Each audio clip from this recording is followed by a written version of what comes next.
Welcome back, and we're taking a look at Sephiroth Fabled Soldier for MTGA Brawl. Sephiroth is a legendary creature, human avatar soldier, that says whenever Sephiroth enters or attacks, you may sacrifice another creature. If you do, draw a card. Whenever another creature dies, target opponent loses 1 life, and you gain 1 life.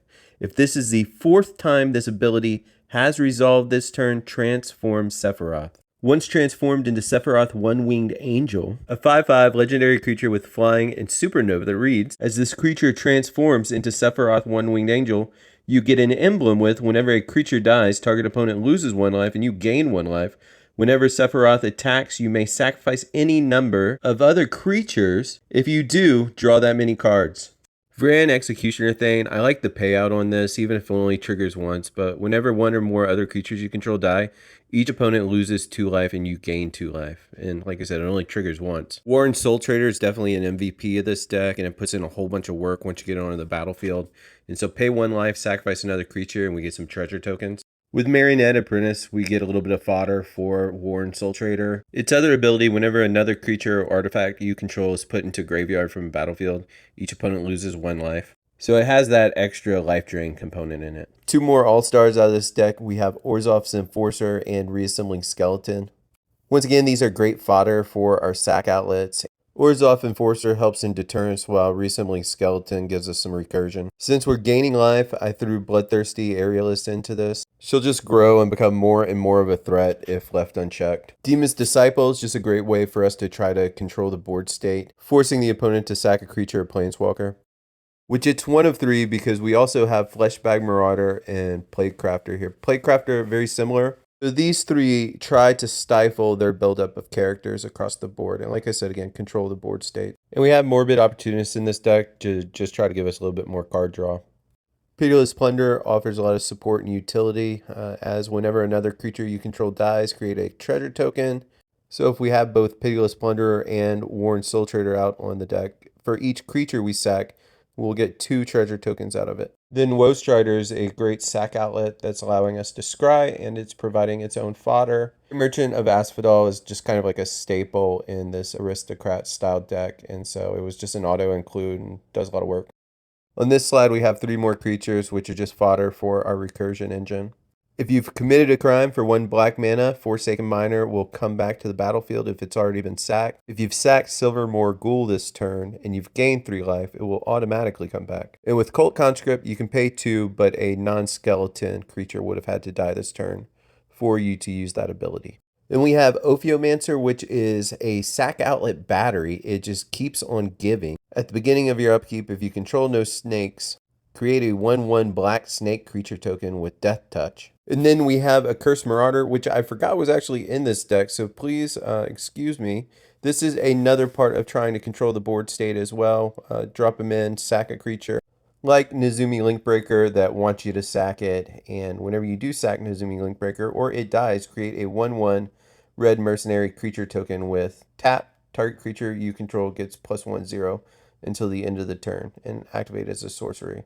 Then on this slide, we just have more of our fodder for our recursion engine again, and we have Carrier Thrall, Infestation Sage, and 9 Lives Familiar, which 9 Lives Familiar is going to put in a whole lot of work.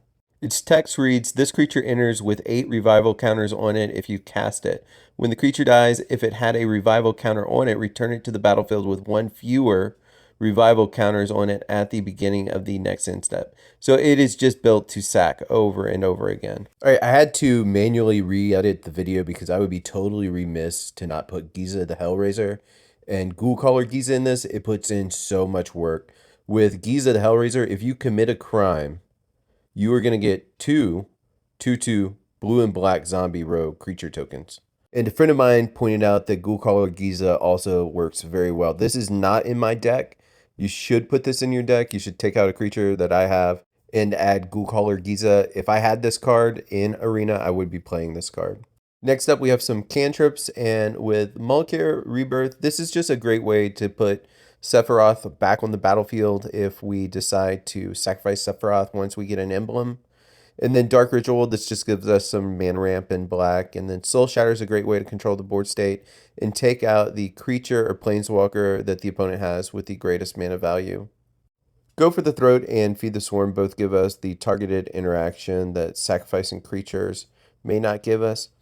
Unearth felt good. It's part of our recursion engine, and because it feels like most of our creatures are somewhere around a mana value of 3, that this adds a lot of utility in bringing back creatures that may cause them to sack something, or even Sephiroth himself. Gix command is such an awesome cantrip. It puts in a lot of work. You saw me close out the game earlier with it. Choose 2, put 2++1 counters on up to 1 creature, gains lifelink until the end of the turn. Destroy each creature with power 2 or less. Return up to 2 creature cards from your graveyard to your hand. Each opponent sacrifices a creature with the greatest power among creatures they control. Then there's 2 tutors in this deck, Diabolic Intent and Grim Tutor. Both help us just to find things within our deck that we may need. Reanimate gives us a lot of bang for our buck with Recursion, and Victimize is also going to help us as well if we need to bring 2 of our fodder creatures back. And then I have Village Rites in the deck in case I need to sack something to draw some cards. And then in the next slide, Mox Amber is just always kind of like an auto include for me. Ashnod's Altar, it is one of our sack outlets, and then Cold Steel Heart I'm using as mana rock. So these are sort of 3 mana artifacts that we have within the deck. And so Jet Medallion's also in my deck. That's just cutting the cost of our black spells. Bitter Blossom is kind of like the gasoline of our engine. It's another like fodder generator. And then Grave Pact is just kind of nasty. It helps us control the board state. Every time we sack something, they have to sack something. Same with Dictate of Erebos. It is forcing them to sack a creature.